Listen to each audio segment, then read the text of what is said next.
clear and insistent, dig Zamzam. He continued, deeper, then deeper, and a gush of pure water burst forth. Allahu Akbar, he cried. He had found Zamzam. Bismillahir Rahmanir Rahim. My beloved brothers and sisters, today we continue our journey through the blessed life of Muhammad, peace be upon him, the one whom Allah sent as a mercy to every heart, every nation, and every soul that seeks guidance. But before his message spread across the world, before revelation descended in the cave, before the Quran touched a single heart, Allah was preparing the path. In the sacred valley of Mecca, beneath mountains that stood like guardians over time, there was an ancient trust passed down from Prophet Ibrahim and his son Ismail, may peace be upon them. A well hidden beneath the sands, a grandfather chosen for a divine discovery, a vow written by destiny itself. This was not a coincidence. This was Allah shaping the story long before the world knew the name Muhammad, may peace be upon him. So come with me. Let us return to the valley of Zamzam, where mercy flowed before prophecy, and where Allah's plan revealed its first signs of light.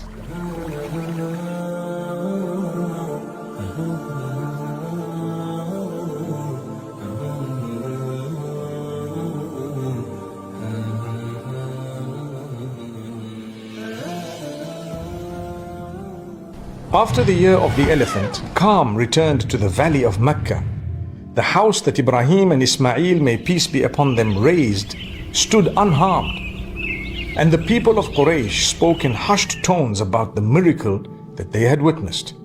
Among them walked a man whose dignity matched the sacred trust he carried, Abdul Muttalib ibn Hashim, keeper of the Kaaba and soon to be rediscoverer of a mercy buried beneath its shadow. One night in the Hijr beside the Kaaba, Abdul Muttalib slept and a voice called him in a dream, "Dig Tayyiba." He woke up and asked, "What is Tayyiba?" Silence. The next night, "Dig Barra." "What is Barra?" Silence. On the third night, "Dig Al-Madnuna." "What is Al-Madnuna?" Silence again. Then a fourth time, clear and insistent, "Dig Zamzam." He asked, "What is Zamzam?" The answer came, "A well that shall never run dry. It will give water to the pilgrims forever." He was also directed to its signs, near the place where Quraysh slaughtered their offerings, between the two idols, at a spot where an ant hole is pecked, and soft earth lies between refuse and blood. He woke with a heart trembling between awe and resolve. Zamzam, the well of Ismail, had been hidden by Jurhum generations ago. Now Allah was guiding him to uncover it.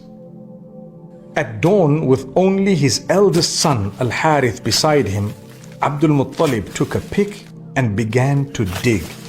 The men of Quraysh crowded around. "What do you seek?" they said, laughing. "You'll find only dust." He continued, deeper, then deeper, until his tools struck stone, and a gush of pure water burst forth. "Allahu Akbar," he cried, his voice echoing against the ancient walls. He had found Zamzam. The laughter turned to clamor. The clans shouted, "This is our well. Share it with us." But Abdul Muttalib answered gently yet firmly, "Allah has singled me out for this. He showed me its place." The dispute grew heated until they agreed to take the matter to an aged soothsayer. In the north, a caravan set out across the barren land, the empty tracts that swallow the unwary. Days passed, water skins emptied, thirst gripped their throats, and death crept close. Seeing the despair on their faces, Abdul Muttalib said, we will not surrender our souls to the sand. Each man dig his own grave, so that your companions may bury you when death arrives. But I will remain seated, calling upon my Lord. Perhaps Allah will send relief. They dug and sat, waiting for the end. Then Abdul Muttalib rose, walked to his camel and mounted.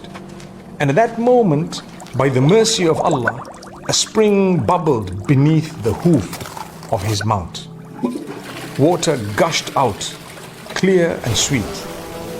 He cried takbir, drank, made his ablution, and invited Quraysh, come, drink, and fill your water skins. By Allah, it is He who has given us to drink. Their hearts softened. By Allah, they said, the one who guided you to water here in the waste is the one who guided you to Zamzam in the sanctuary. The right is yours. We will not dispute with you again. They returned to Mecca, and the custodianship of Zamzam, the siqaya of the pilgrims, became the honor of Abdul Muttalib and his household.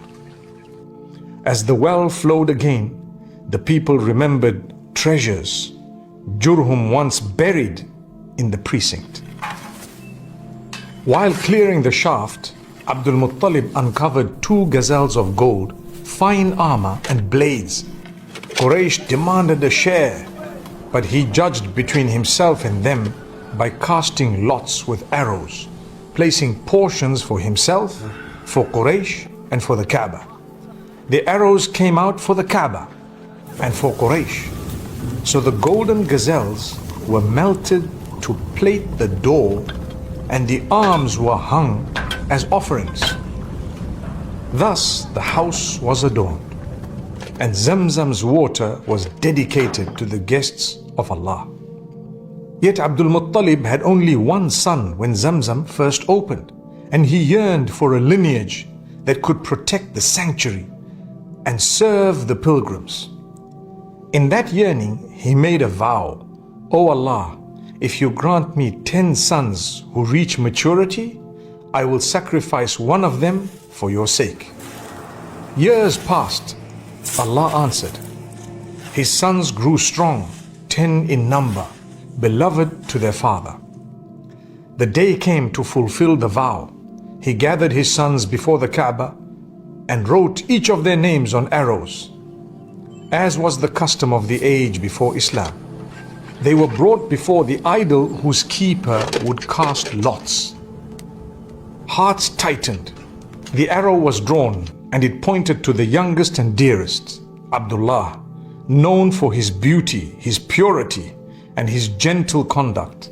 The people gasped. His brothers stood speechless. Abdul Muttalib's face paled, but he did not waver from the vow. He took Abdullah by the hand and led him toward the place of sacrifice. Quraysh rose in protest. Stop! You cannot do this. If you slay him, men will follow your example. No son will be safe. Seek a judgment. Women wept. His uncles pleaded. A council decided to seek the word of a wise woman in Yathrib, which was Al-Madinah, or in the north. They traveled and told her the story. She said, set lots between the boy and 10 camels. Cast the arrows.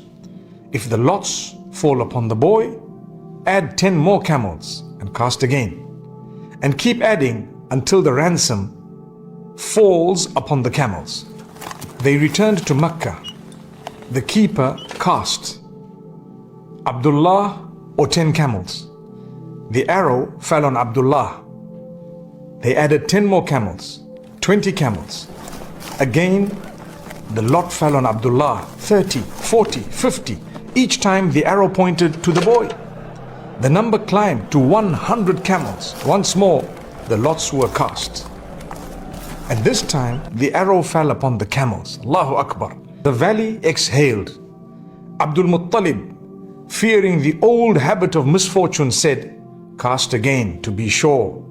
They cast the second and the third time, and each time the ransom fell upon the camels.